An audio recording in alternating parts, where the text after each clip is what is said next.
하나님 아버지, 이 새벽 주님의 부르심에 응답하여 주 앞에 나온 저희들을 은혜의 빛으로 비추어 주옵소서. 우리의 힘과 지혜가 아닌 하나님의 긍휼과 도우심을 구하며 이 자리에 왔습니다.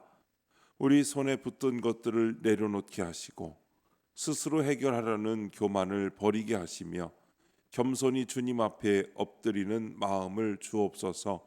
사람의 방법으로는 해결할 수 없는 문제들 앞에서 하나님의 손길을 의지하는 믿음을 배우게 하시고 우리 안에 살아계신 주님의 능력을 경험하게 하옵소서.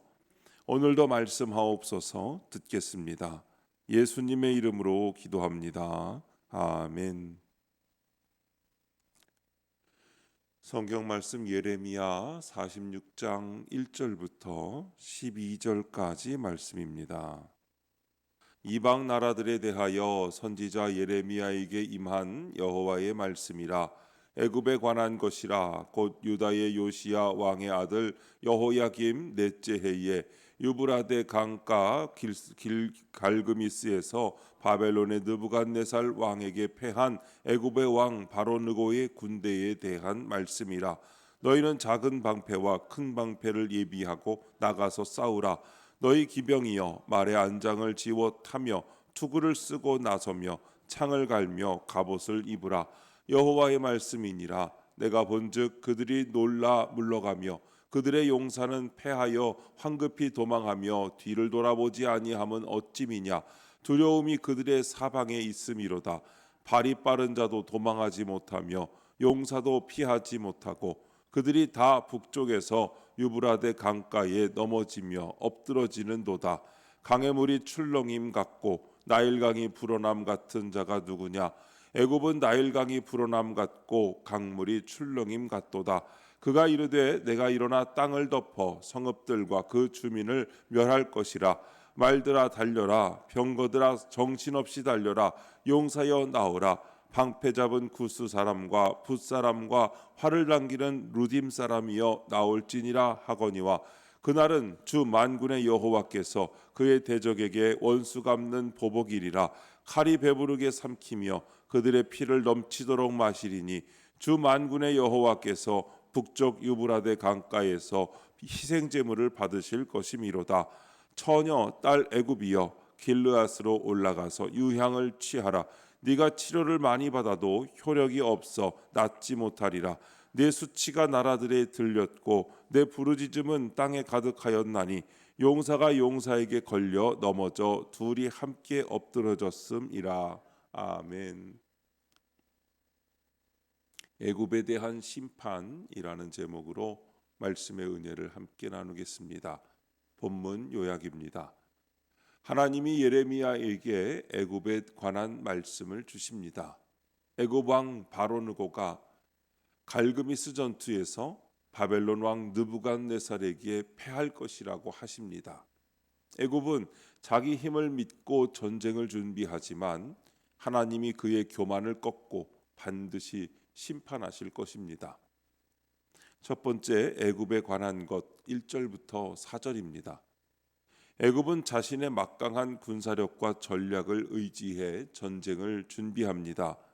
말과 병거를 앞세우고 방패든 군사들을 불러 모아 요란한 외침으로 전장을 뒤흔듭니다. 그러나 하나님이 허락하지 않으시면 아무리 정비된 군대와 뛰어난 전략도 소용이 없습니다. 인간이 아무리 강할지라도 하나님의 뜻을 거스르면 한순간에 무너질 수밖에 없습니다. 하나님의 뜻 없이 세워진 계획은 헛된 수고로 끝나고 맙니다. 적용 질문입니다. 지금 나는 무엇으로 인생을 준비하고 있습니까?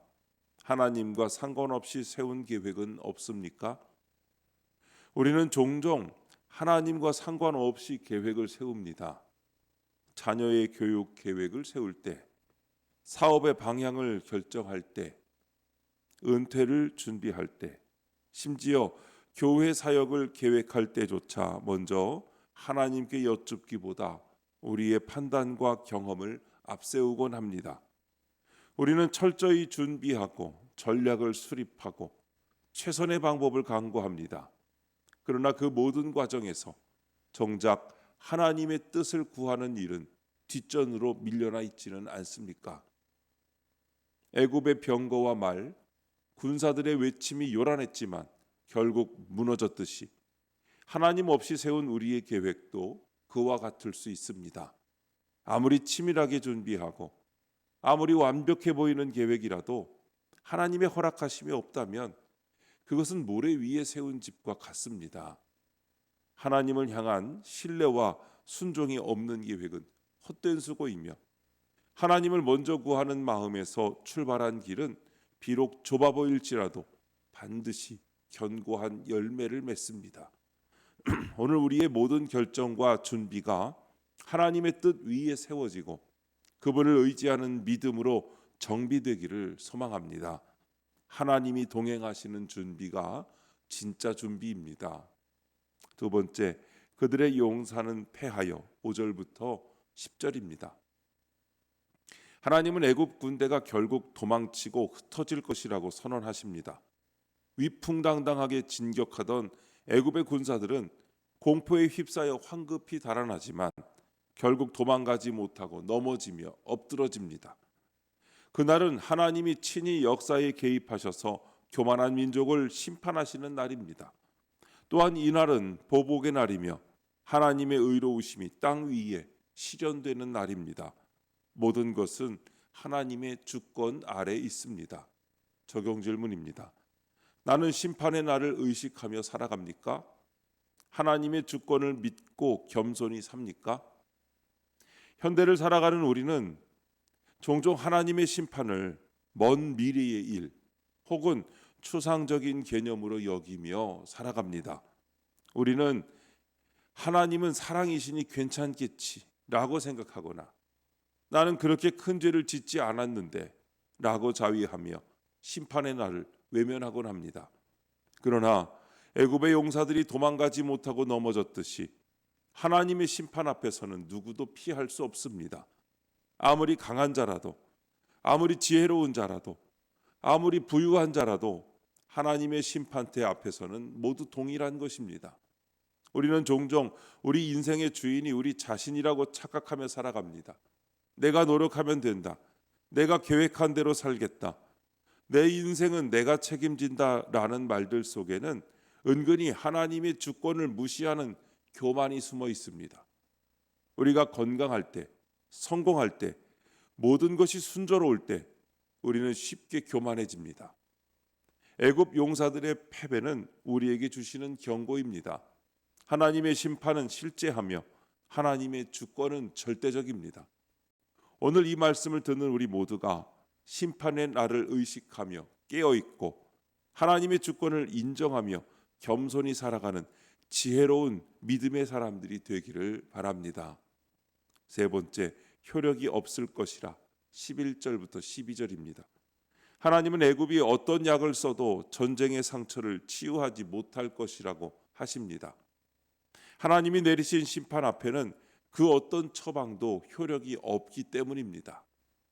또한 하나님은 애굽 용사들의 울부짖음이 땅에 가득하고 그 수치스러운 소문이 열방에 전해질 것이라고 하십니다. 이처럼 하나님의 심판 앞에 인간의 처방과 노력은 아무 소용이 없습니다. 따라서 성도는 위기 상황에서 내 힘이 아니라 하나님의 긍휼과 한량없는 은혜를 붙들어야 합니다. 적용 질문입니다. 문제를 만날 때 내 힘으로 해결하려고 합니까? 아니면 하나님 앞에 엎드립니까? 애굽은 온갖 약과 처방을 동원했지만 아무 효력이 없었습니다. 그들은 의학적 지식을 총동원했을 것입니다. 최선의 치료법을 찾으려 노력했을 겁니다. 그러나 하나님이 내리신 심판 앞에서 그 모든 것이 무용지물이 될 뿐입니다. 이것이 우리에게 주는 메시지는 명확합니다. 하나님 없이 우리 힘으로만 문제를 해결하려는 시도는 결국 실패할 수밖에 없다는 것입니다. 우리의 삶을 돌아봅시다. 문제가 생겼을 때 우리의 첫 반응은 무엇입니까? 건강에 문제가 생기면 우리는 즉시 인터넷을 검색하고 유명한 병원을 찾아다니고 좋다는 건강식품을 구입합니다. 경제적 어려움이 오면 대출을 알아보고 재테크 방법을 연구하고 부업을 찾습니다. 이 모든 것이 나쁘다는 것은 아닙니다. 하나님은 우리에게 지혜와 능력을 주셨고 우리가 그것을 사용하기를 원하십니다. 문제는 그 순서와 우선순위입니다. 우리는 이런 인간적인 방법들을 먼저 시도하고 그것이 다 실패하고 나서야 마지막 수단으로 하나님께 나아가지는 않습니까? 애굽의 약이 효력이 없었던 것처럼 하나님 없이 우리 힘만으로는 진정한 해결을 경험할 수 없습니다. 오늘 이 말씀을 듣는 우리 모두가 문제 앞에서 먼저 하나님 앞에 엎드리고 하나님의 긍휼과 은혜를 붙들며 모든 것을 하나님의 손에 맡기는 지혜로운 믿음의 사람들이 되시기를 주님의 이름으로 축원합니다. 기도하겠습니다. 하나님 아버지, 화려한 세상 무기가 아닌 믿음과 말씀으로 무장하여 어떤 사건에도 두려움에 압도되지 않고 굳게 서게 하옵소서. 하나님의 주권을 인정하지 않고 제 계획을 앞세우는 교만을 버리게 하옵소서. 어떤 상황에도 주만 의지하며 말씀 앞에 바로 서는 믿음을 허락해 주옵소서. 주님, 이 시간 주님께 기도드리는 성도의 기도 가운데 함께하여 주시옵시고 주님의 세미한 음성을 들려주시며 그 선하신 손길로 붙들어 주시옵소서. 우리 주 예수님의 이름으로 기도드립니다. 아멘.